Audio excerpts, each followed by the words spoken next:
నమస్తే Bharat number 1 TV. మరి ఎన్నికల ఫలితాలు రిలీజ్ అవుతున్నటువంటి సమయంలో జగన్మోహన్ రెడ్డి ప్రెస్ మీట్ పెట్టి ఇదంతా ఆశ్చర్యంగా ఉంది, లక్షల మంది తల్లులకి అమ్మఒడేశాను, మరి లక్షల మంది అవ్వాతాతలకి పెన్షన్ ఇచ్చాను, లక్షల మంది రైతులకి రైతు భరోసా ఇచ్చాను, ఇంతమందికి నేను మేలు చేశాను, ఇన్ని కుటుంబాలు నేను ఆదుకున్నాను, అనేకమైన సంక్షేమ పథకాలు ప్రవేశపెట్టి అందరికీ మేలు చేకూర్చాను, ఈ ఫలితాల తారుమారు చూస్తుంటే నిజంగా ఆశ్చర్యం వేస్తుందని చెప్పేసి ప్రెస్ మీట్ పెట్టి మరి సముదాయించుకుంటున్నాడు. అసలు ఎందుకు ఓడిపోయామా, ఓడిపోవడానికి గల కారణాలేంటని ఆలోచించుకున్నట్లయితే అది చాలా బాగుండేది.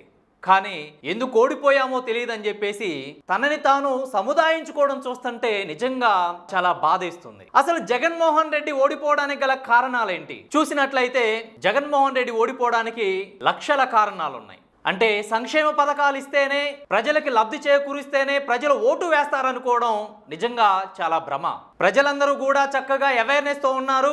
ఎవరికి ఓటు వేయాలో, ఎవరిని నిలబెట్టాలో ప్రజలందరూ కూడా ఆలోచించగలిగేటువంటి స్థాయిలో ఈ రోజు ఉన్నారు. గతంలో చూసినట్లయితే మరి సీఎంగా చంద్రబాబు నాయుడు 2014లో గెలిచినప్పుడు ఆ 5 ఏళ్ళు కూడా మరి ఆయన కూడా అనేకమైనటువంటి సంక్షేమ పథకాలు ఇచ్చాడు, సంక్షేమ పథకాలు చేశాడు. కానీ 2019లో మరి గెలవలేదే. మరి ఈయన వచ్చాక ఆయన కూడా నేను అనేకమైనటువంటి సంక్షేమ పథకాలు చేశాను, అనేక కుటుంబాలకి వాలంటీర్లు సచివాలయ ఉద్యోగాలు ఇచ్చాను, అనేక కుటుంబాలకి సంక్షేమ పథకాలు ఇచ్చి ఆదుకున్నాను, ప్రతి కుటుంబానికి మేలు చేకూర్చాను, ప్రతి కుటుంబాలకి ఖాతాలలో డబ్బులు వేశాను, ఈసారి నాకు ఓటింగ్ పడుతుంది, నేను గెలుస్తానని చెప్పేసి ఊహించుకున్నటువంటి పరిస్థితి.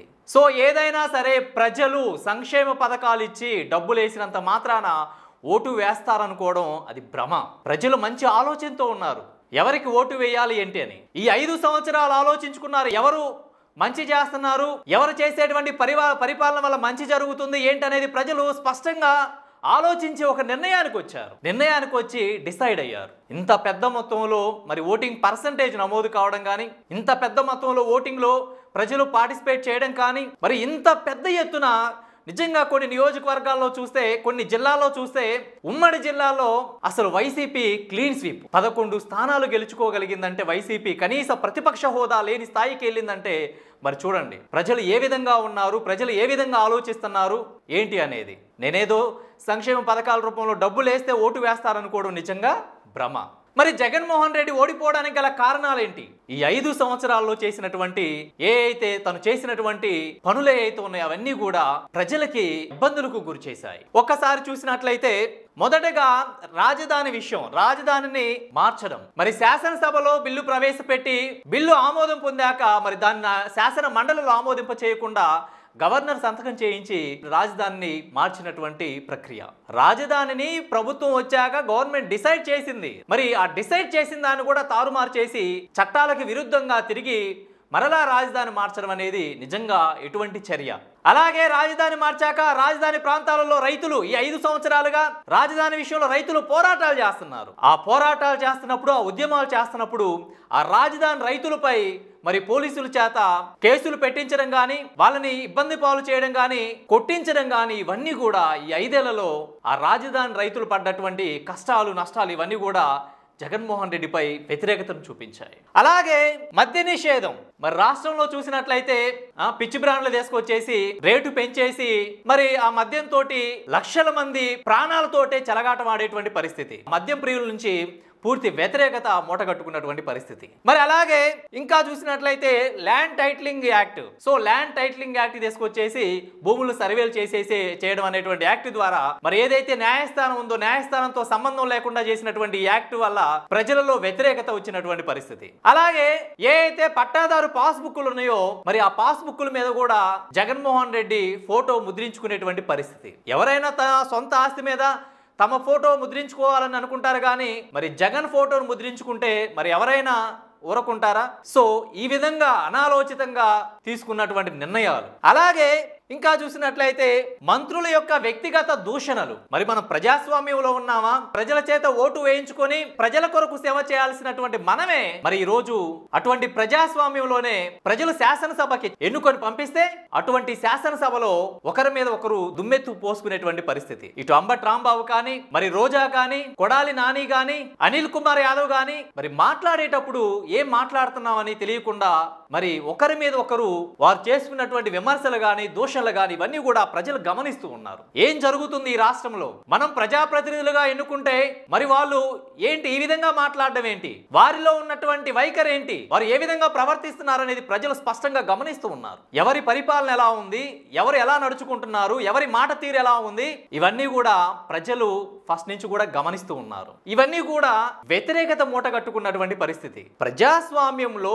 ప్రజలు చక్కగా పరిపాలన చేయండి, చట్టసభలకు వెళ్ళి చట్టాలు చేసి ఆ చట్టాల ద్వారా దేశాన్ని రక్షించండి, ప్రజల సంక్షేమం కోసం అవసరమైనటువంటి మంచి పరిపాలన చేయండి అని చెప్పేసి పంపిస్తే వాళ్ళ స్వార్థ ప్రయోజనాలు, స్వార్థ విషయాలు అవే మాట్లాడుకున్నారు తప్పితే ప్రజలకు ఉపయోగపడేటువంటి చట్టాల గురించి ఎక్కడ మాట్లాడినటువంటి పరిస్థితి. సో ఇవన్నీ కూడా ప్రజలు గమనించారు. ఇవన్నీ కూడా వ్యతిరేకంగా చెప్పుకోవచ్చు. మరి చంద్రబాబుని అరెస్ట్ చేయించడం, సో ఇదంతా కూడా కావాలని కక్షపూరితంగా చేశారు అనేటువంటి ఆలోచన ప్రజల్లో రావడం, ఏదైతే చంద్రబాబుని అరెస్ట్ చేయడం తోటి ఆయా వర్గంలో ఒక అవేర్నెస్ వచ్చింది. ఎలాగైనా సరే చంద్రబాబుని గెలిపించుకోవాలి, మనం అంతా ఒక్కటవ్వాలి, సో జగన్ నిరంకుశత్వంగా పాలన చేస్తున్నాడు అనేటువంటి ఆ నెగిటివ్ అనేది మరి తెచ్చుకున్నటువంటి పరిస్థితి.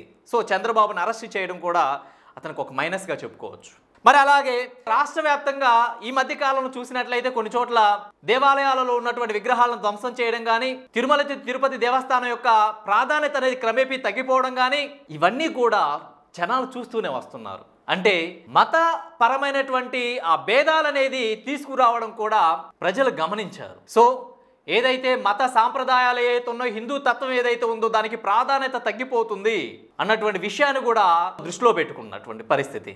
అలాగే మరి ఇటు ఉద్యోగుల యొక్క జీతభత్యాలు కూడా టైంకి చెల్లించినటువంటి పరిస్థితి, పెండింగ్ లో పడిపోయినటువంటి పరిస్థితి, వారికి రావాల్సినటువంటి పెన్షన్లు ఇవ్వలేనటువంటి పరిస్థితి, కాంట్రిబ్యూటరీ పెన్షన్ స్కీమ్ కానీ, ఉద్యోగులకు రిలీజ్ చేయాల్సినటువంటి విషయంలో కానీ మరి ఉద్యోగులు అనేకమైనటువంటి సమస్యలతోటి పోరాడినటువంటి పరిస్థితి 5 ఏళ్లలో కూడా. మరి అలాగే ఎలక్షన్ కు ముందు రోజుల్లో ఇటు మున్సిపల్ కాంట్రాక్ట్ ఉద్యోగులు కానీ, మరి అంగన్వాడీ కార్యకర్తలు కానీ, మరి ఏదైతే జగన్మోహన్ రెడ్డి ఇచ్చినటువంటి హామీ అవుట్ సోర్సింగ్ ఉద్యోగులకు కానీ, కాంట్రాక్ట్ ఉద్యోగులకు కానీ వాళ్ళని పర్మనెంట్ చేస్తానన్నటువంటి వాగ్దానాలు కానీ ఇవన్నీ కూడా ఏమీ చేయనటువంటి పరిస్థితి. సో ఏదైనా సరే ఉద్యోగులలో ఉన్నటువంటి వ్యతిరేకత ఏదైతే ఉందో ఈ వ్యతిరేకత వల్లనే పూర్తి స్థాయిలో జగన్మోహన్ రెడ్డికి మరి పూర్తి స్థాయిలో నష్టం అయితే ఖచ్చితంగా జరిగినటువంటి పరిస్థితి. మరి ఇంకా ఎమ్మెల్యేలు, ఎంపీలు వీళ్ళందరికీ కూడా జగన్మోహన్ రెడ్డి దగ్గరికి వెళ్ళి అపాయింట్మెంట్ తీసుకోవాలంటే 4-5 బారికేడ్లు దాటి అక్కడికి వెళ్లాల్సినటువంటి పరిస్థితి. ఆయన అపాయింట్మెంట్ తీసుకోవాలంటే 2-3 రోజులు పట్టేదంట. ఎవరైతే జర్నలిస్టులు ఉన్నారో జర్నలిస్టులు కూడా కలవలేనటువంటి పరిస్థితి, దగ్గరకు కూడా రానివ్వలేడంట.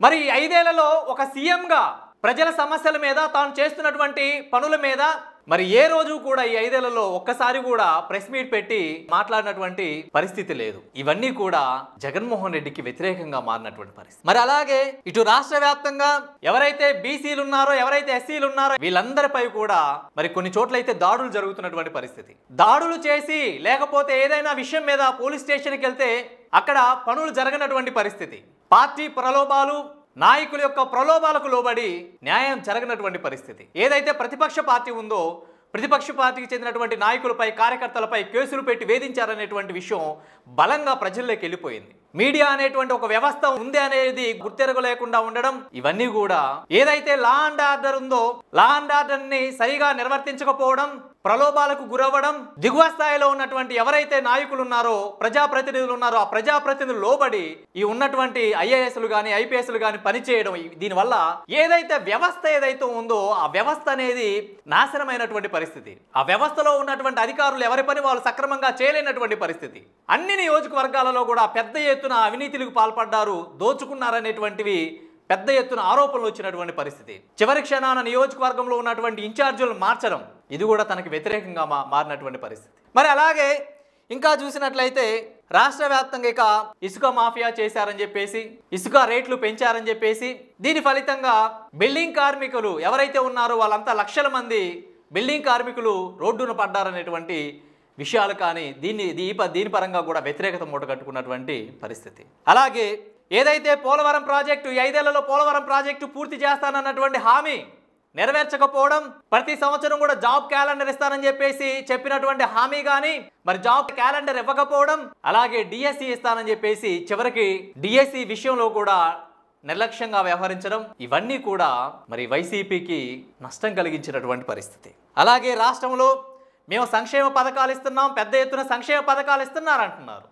మరి సంక్షేమ పథకాలు ఇస్తున్నారు కానీ అవే సంక్షేమ పథకాలు పేదవాడికి ఇచ్చి మరలా ఆ పేదవాడి మీదే పన్నుల రూపంలో ట్యాక్సులు వేసి వసూలు చేస్తున్నటువంటి పరిస్థితి. సంక్షేమ పథకాలు ఇస్తున్నావు కానీ పూర్తిగా ఆ కుటుంబాలకి ఒక ఉపాధి కల్పించడమో, లేకపోతే సొంత కాళ్ళ మీద నిలబడడమో, లేకుంటే రాష్ట్రానికి పరిశ్రమలు తీసుకురావడమో, ఎంప్లాయ్మెంట్ కల్పించడమో, రాష్ట్రాన్ని అభివృద్ధి చేయడం లాంటివి చేస్తే బాగుండేది. కానీ అలా కాకుండా ఏదో సంక్షేమ పథకాలు ఇచ్చేసి ఎంతో కొంత చేతిలో డబ్బులు పెట్టేసి మరలా పన్నుల రూపంలో వాళ్ళ మీద ట్యాక్స్ వేసేసి తీసుకుంటుంటే అదంతా కూడా ప్రజలకి భారంగా అనిపించేసింది. బ్రతుకు తెరువు అనేది చాలా కష్టంగా మారినటువంటి పరిస్థితి.